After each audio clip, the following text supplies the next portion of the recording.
Afirmé el pasado 10 de abril en el Congreso de los Diputados que lo peor de Sánchez estaba por llegar. Y creo que no me equivoqué, sobre todo después de ver una comparecencia como la de hoy, convertida en una amenaza a todo disidente. Dije ayer que la decisión que hoy tomase el presidente del Gobierno se tomaría atendiendo exclusivamente a intereses personales. Y lo dije teniendo en cuenta nuestra experiencia de estos últimos 5 años. Y creo que en eso tampoco me equivoco. Durante estos 5 años, los españoles hemos asistido, mejor dicho, durante estos 5 días, los españoles hemos asistido a un teatro burdo, indignante y victimista, que nos ha sumido colectivamente en un bochorno internacional de dimensiones y de consecuencias absolutamente incalculables. Un bochorno para el que Pedro Sánchez no ha tenido reparos en utilizar incluso la figura de Su Majestad el Rey. La decisión de Sánchez de continuar en los términos en los que la ha anunciado es fundamentalmente una reafirmación de su golpe contra la unidad, contra la convivencia, contra el Estado de Derecho, contra la separación de poderes y contra la libertad de prensa. Es también una reafirmación de la triple alianza de socialistas, comunistas y separatistas, es decir, de todos los enemigos de las libertades y de la unidad nacional. Anuncia su decisión identificando a su persona con la democracia, cuando no puede haber ninguna postura menos democrática que esa.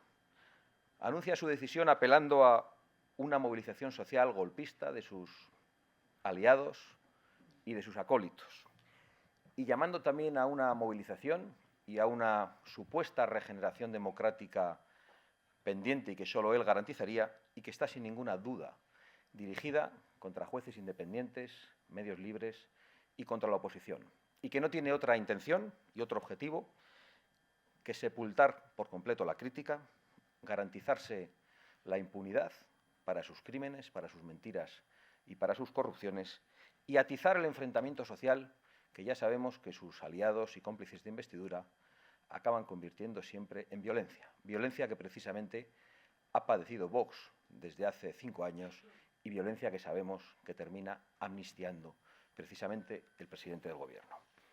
Continúa su huida hacia adelante Pedro Sánchez, cabalgando nuevamente sobre la mentira más insultante, más absoluta, llegando a afirmar que los españoles viven en un muy buen momento económico y en paz social que precisamente este Gobierno ha roto.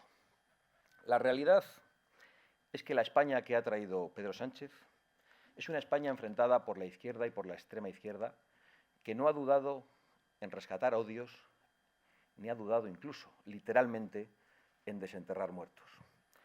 Una España dividida y acosada por sus socios separatistas y por sus cómplices de investidura. Una España anegada por la corrupción política que dio lugar a su investidura y por la corrupción económica que ahora quieren tapar, corrupción que antes decían combatir cuando llegaron al Gobierno y para la que ahora quieren total impunidad y silencio absoluto de los medios. Una España herida económicamente, con paro récord en Europa, con impuestos abusivos y con jóvenes sin futuro. Una España asediada por la inmigración ilegal y masiva que trae inseguridad, degradación de los servicios públicos, colapso de la atención sanitaria y una España insegura, muy especialmente para las mujeres que han visto cómo desde que llegó Pedro Sánchez las violaciones se han multiplicado por 3 en nuestro país.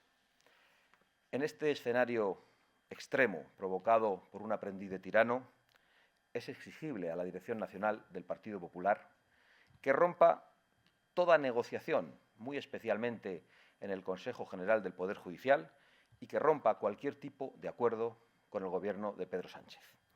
Que se sume a la denuncia nacional e internacional que Vox lleva haciendo desde hace mucho tiempo en solitario y que se comprometa a romper de una vez por todas la alianza hoy vigente entre el Partido Popular y el Partido Socialista en Europa. Insisto en lo que decía al principio.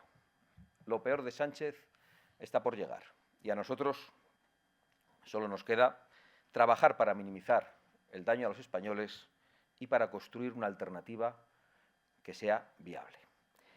Vox no ha dejado de hacerlo con toda intensidad, ejerciendo una oposición total.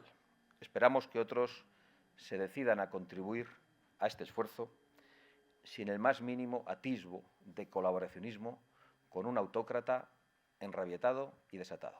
Muchas gracias.